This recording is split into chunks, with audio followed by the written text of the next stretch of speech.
The morning light poured through gauzy curtains, painting gold across the kitchen tiles. Emma hummed softly as she arranged lilies on the table. Ryan's favorite. He came up behind her, kissed her neck, whispered, "You're everything I ever wanted." She smiled, believing it. But that night, when his phone buzzed after midnight, his hand trembled before answering. "Who was that?" she asked, still half asleep. "Work," he muttered, turning away. The faintest perfume, not hers, lingered in the air. How long had they been living two lives under one roof? The next day, Emma noticed the shirt he wore smelled faintly of jasmine, a scent she never used. At the shop, Sophie caught her staring at the same shirt, folded neatly in her mind. "You okay?" Sophie asked. "Yeah," Emma lied, heart pounding. That night, Ryan's phone lit up again. Olivia. The name flashed like lightning through the dark room. If love built their marriage, what was it hiding? As Ryan slept soundly, Emma stared at his phone, the message still open. "I miss you too." Her world tilted. Outside, thunder rolled in the distance, as if the sky itself knew the truth was about to break loose. Emma couldn't stop replaying that midnight moment. Every word, every movement now felt like a clue. At breakfast, Ryan acted normal. Too normal.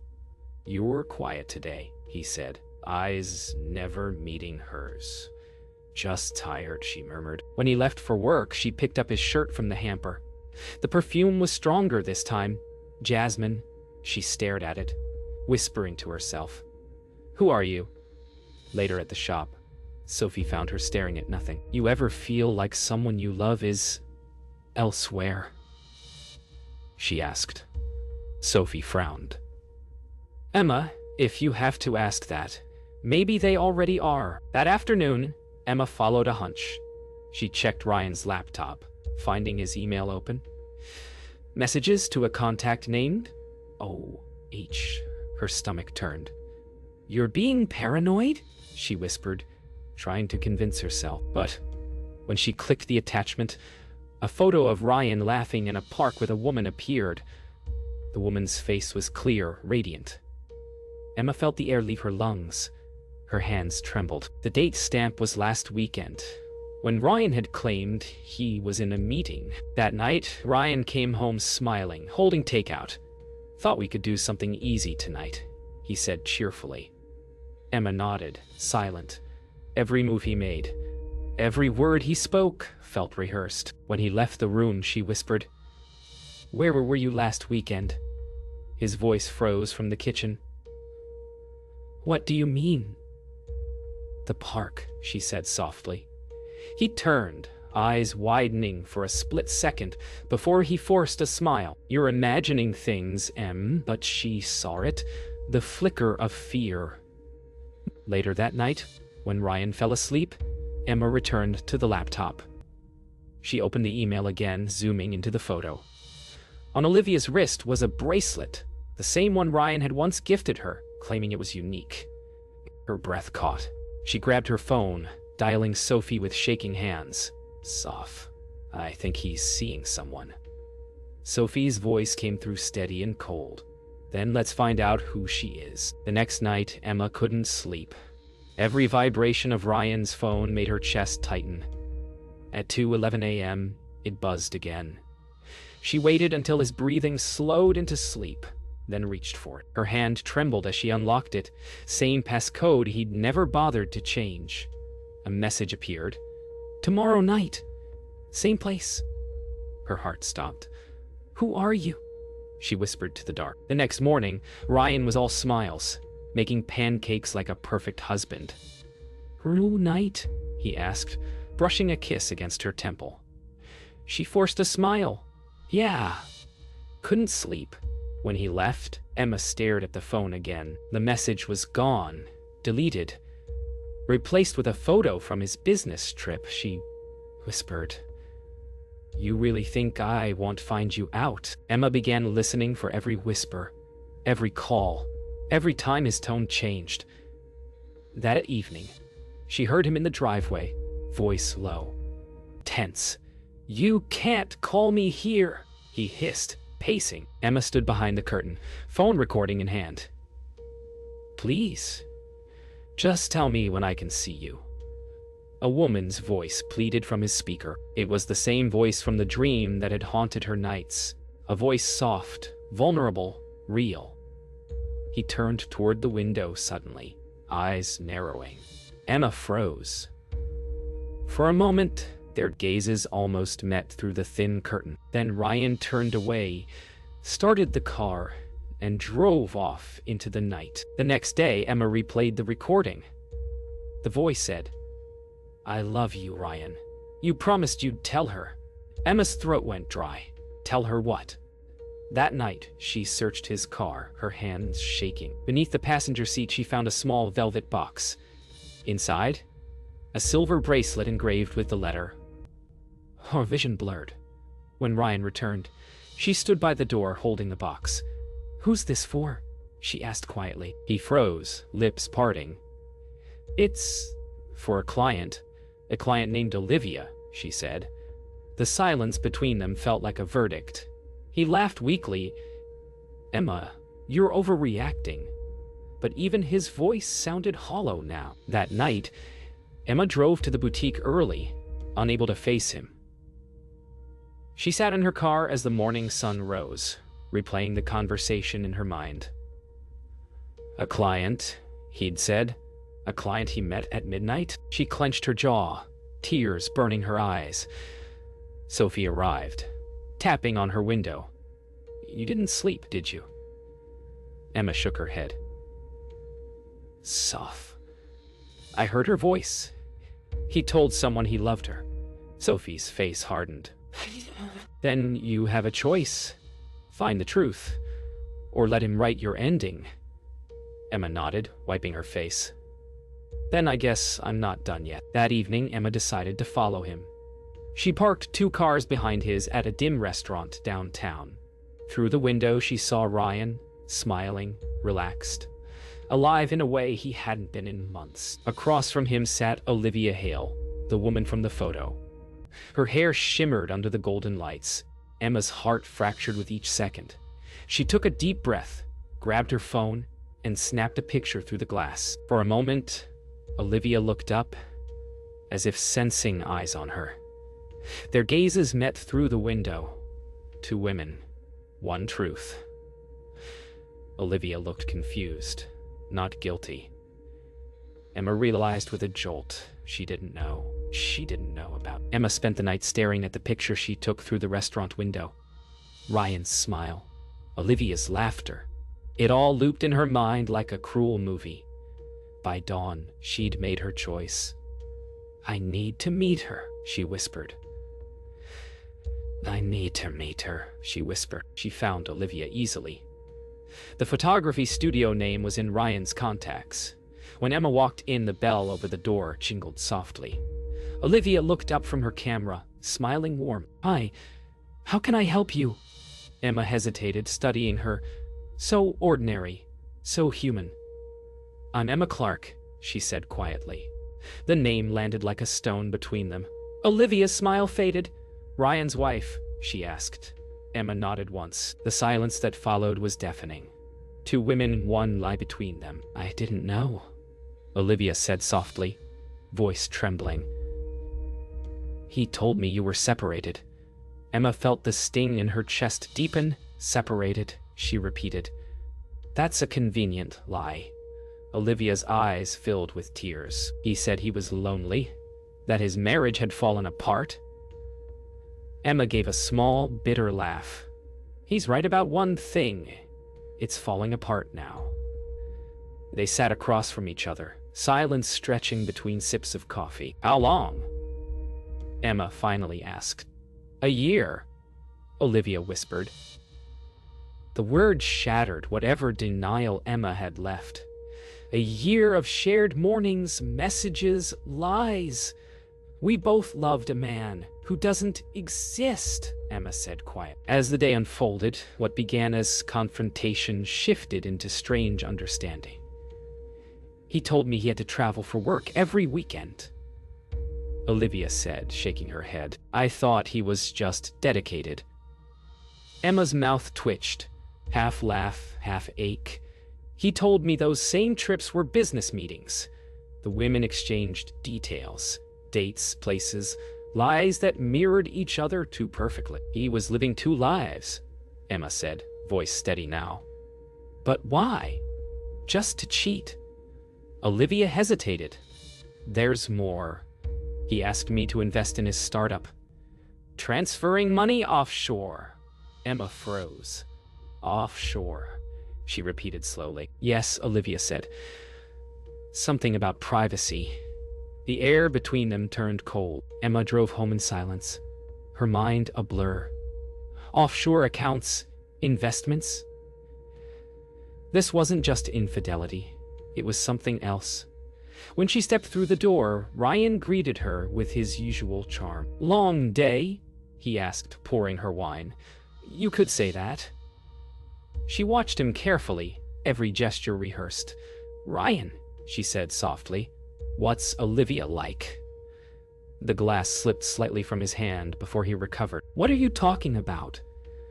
The woman you've been lying to me about, she said, voice calm. His face drained of color. Emma, please. It's not what you think. She leaned forward, whispering, I think it's worse. Later that night, Emma called Olivia. He's hiding more than us, she said quietly. Meet me tomorrow. We'll find out together. When she hung up, she heard Ryan's voice from the other room, on another call. No, she doesn't suspect, he said, tone low. It'll fix it before anyone gets hurt. Emma's heart raced. Before anyone gets hurt, she stepped back quietly, gripping the phone. Her breath came shallow and fast. Whatever Ryan was involved in, it wasn't just an affair. And now, she wasn't sure if she was in danger. Emma and Olivia met in a quiet corner of a downtown cafe, their eyes shadowed by sleepless nights. I traced one of the accounts, Olivia said, sliding her laptop forward. It's registered under a fake company name, Klein Digital. Emma frowned. Ryan's last name used to be Klein. She whispered. The pieces clicked painfully together. He used it as an alias. Olivia's fingers trembled as she clicked through transaction logs. He's been moving money offshore under both your names. Emma's stomach dropped. Mine. He's been using your boutique's business account as cover. The world seemed to tilt again. Infidelity, betrayal, fraud. We have to go to the police, Olivia said. Emma's voice hardened. Not yet. Not until I know everything. That evening, Emma went through Ryan's office. Every drawer, every envelope, every file. Behind a row of business folders, she found a hidden USB drive. Her pulse hammered. Plugging it into her laptop, she found hundreds of files. Names, numbers, offshore transfers, all linked to Klein Digital. And then, her name, Emma Clark, attached to a shell company in the Bahamas. Her hands shook as she whispered, You used me. Footsteps echoed behind her. She quickly ejected the drive, slipping it into her sleeve as Ryan entered the room. What are you doing? He asked casually. Looking for paper, she said without turning. He smiled, easy and practiced. You worked too hard, Em. She forced a smile back. So do you. Emma met Olivia again the next morning. He's using me as a front, she said. My name's on offshore documents. Olivia's jaw tightened. We can't handle this alone. They decided to go to the police, but before they left, Olivia's phone buzzed. A message from an unknown number. Stop digging. Both women froze. Emma whispered. Do you think it's him? Olivia shook her head. He wouldn't warn us. He'd silence us. They exchanged a terrified look. Then someone else knows, Emma said. Someone inside whatever he's part of. The air between them grew heavy with unspoken fear. We're already in it too deep, Olivia murmured. Emma's voice steadied. Then we dig deeper. Ryan returned home later than usual that night. His shirt was untucked, his smile too forced. "Roday?" Emma asked lightly, hiding the tremor in her voice. "You could say that," he muttered, loosening his tie. "Where were you?" she pressed. "Meetings." "Funny," she said. "You never told me who Klein Digital's partners are." He froze, eyes narrowing. "What did you say?" Emma stepped closer, her tone cold. "You used my name, Ryan. My business, my life." For a long moment, silence pulsed between them. Then his voice dropped. "You shouldn't have gone looking, Emma." The words weren't angry, they were warning. Her blood ran cold. That night, Emma drove to Olivia's place, her nerves raw. "He knows," she said as soon as Olivia opened the door. "He knows I've seen everything." Olivia pulled her inside. "Then we can't wait." They uploaded the files from the USB to a secure drive, preparing to take them to the authorities. But as they worked, a sound echoed from outside. A car engine idling too long. Emma peeked through the blinds. A dark sedan sat across the street. "He's here," she whispered. "Or someone is." Olivia shut the laptop and turned off the lights. They sat in silence, two women bound by fear and truth, the glow of the computer fading like the last illusion of safety. Emma and Olivia took the evidence to Detective Aaron Miles the next morning. His eyes narrowed as he scrolled through the files. "He's laundering money through shell companies," Miles said quietly. "But there's more. These accounts tie into international fraud." Emma felt dizzy.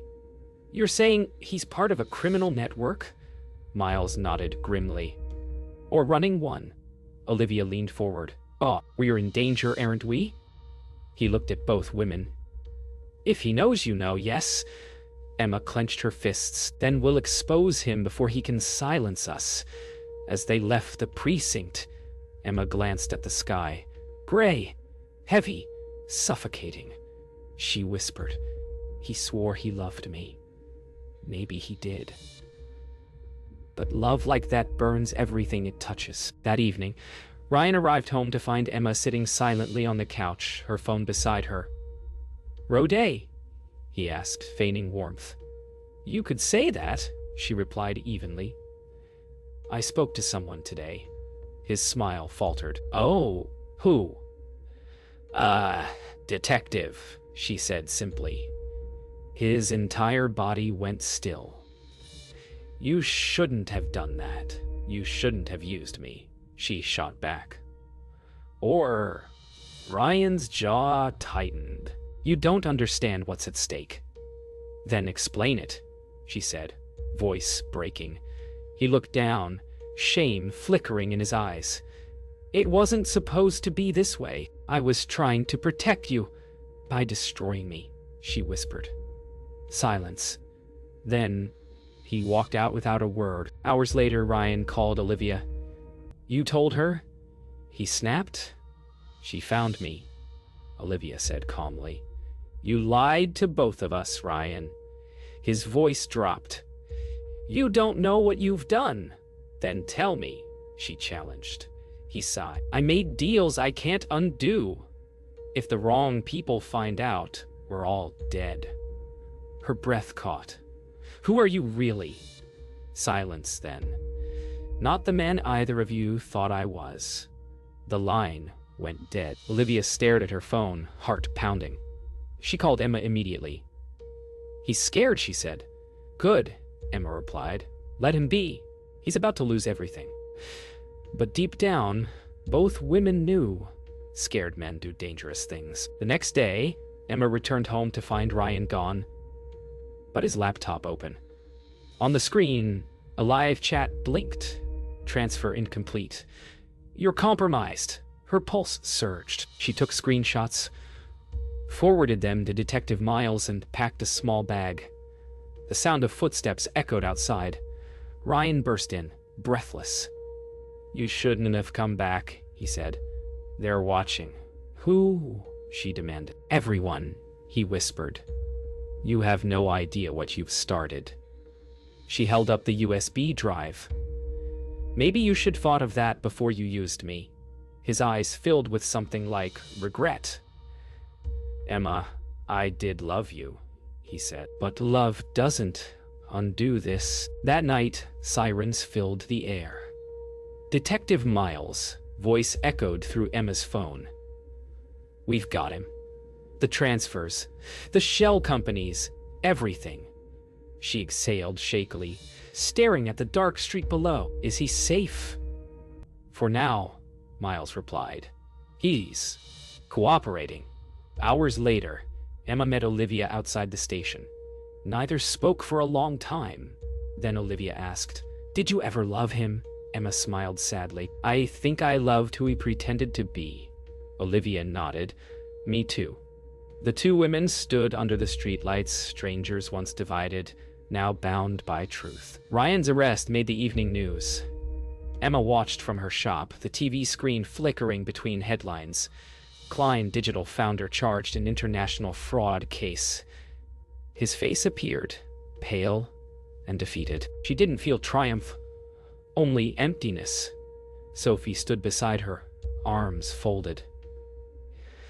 You did the right thing, she said softly. Then why does it feel like I've lost everything? Emma whispered. Olivia called later, voice quiet but steady. It's over, she said. No, Emma replied, staring at the screen. It's only over for him. We still have to live with what he broke. The image of Ryan in handcuffs replayed endlessly. A cruel loop of love turned to ruin. Days later, Emma visited the police station. Ryan had requested to see her. Against her better judgment, she agreed. The visiting room was cold, sterile. When he entered, he looked smaller somehow. No arrogance, no charm, just exhaustion. Emma, he said quietly, you shouldn't be here, she replied. I needed to explain. He told her everything. The debts, the blackmail, how it started as survival and spiraled into greed. I thought I could control it, he said. You controlled everyone but yourself, she answered, his eyes filled with tears. I did love you. She stood, whispering. You loved what I gave you. The illusion of being good. Then she walked out, leaving him to the silence he built. Outside the station, Olivia waited for her. How was he? She asked. Emma exhaled slowly. Broken, or pretending to be. They walked together in silence for a while, the wind biting at their faces. He said he did it for love, Emma murmured. Olivia gave a hollow laugh. Funny how men use love as an excuse to ruin everything. They stopped at a crosswalk, the city lights flickering red and gold across their faces. So what now? Olivia asked. Emma looked up at the night sky, its expanse quiet and endless. Now we learn how to live without lies. Weeks passed. The world moved on. Headlines replaced, scandals forgotten. Emma reopened her boutique, hands steady again among the flowers. Sophie stopped by one morning, smiling. Back to beauty, she said. Emma nodded. Back to truth. She no longer flinched at the sound of a phone vibrating, no longer searched faces for lies. In quiet moments, she thought of Ryan, not with anger, but with a strange kind of pity. He had built empires of deceit and destroyed them with his own hands. She had built love and rebuilt herself from its ashes. Sometimes, that was the greater victory. One evening, Emma found an envelope slipped under her door. Inside was a single photograph. Ryan behind bars, holding a small folded note that simply read, I'm sorry. She stared at it for a long time before setting it down among her flowers. Later, she met Olivia for coffee. They didn't speak of him anymore. They talked about their work, their futures, their freedom. As they laughed, for the first time in months, Emma felt light again. Sometimes the hardest truth to face isn't betrayal. It's realizing you survived it. Spring arrived quietly. The air smelled of rain and renewal. Emma walked through the park alone, the same one from the photograph that had once shattered her world. Now, The memories felt distant, like someone else's story. Children laughed nearby and sunlight spilled across the path. She sat on a bench and closed her eyes, breathing in the peace she had fought so hard to find. Her phone buzzed. Olivia's message. "Thinking of you today." Emma smiled, typing back. "Same. We made it." The wind stirred her hair, lifting away the last weight of the past. She realized then that freedom wasn't forgetting, it was remembering without pain. Back at her boutique, Emma placed a new sign in the window. Fresh starts every day. Customers trickled in. New faces, warm greetings. She no longer flinched when someone mentioned love. When Sophie stopped by, she grinned. "Look at you. You're glowing." Emma laughed softly. "Turns out peace looks good on me." She had rebuilt everything from the ground up. The shop, her strength, her heart. Flowers surrounded her again, each bloom whispering that beauty survives even the worst storms. Outside, the city moved at its usual pace. But inside, time felt hers alone. Olivia's first photo exhibit opened that week. Emma attended quietly, standing at the edge of a crowded gallery. Each image told a story of resilience, women facing storms, standing tall in their aftermath. When Olivia spotted her, she smiled and crossed the room. "You came." Emma nodded. Wouldn't miss it. They stood before one photograph, a woman standing in the rain, half in shadow, half in light. "That one's called The Turning Point," Olivia said. "She looks familiar," Emma teased. Olivia grinned. She should. For a moment, their shared silence said more than words ever could. One morning, Emma received a letter from Ryan. It was short, no excuses, just regret. "I hope you found peace," it said. She folded it carefully and placed it in a drawer. There was no anger left, no bitterness. Only quiet understanding. Some people destroy, others rebuild. She had chosen the latter. As she locked the shop that evening, she looked up at the fading sky, streaked with gold and violet. "You did your damage," she whispered softly to the wind, "but I did my healing."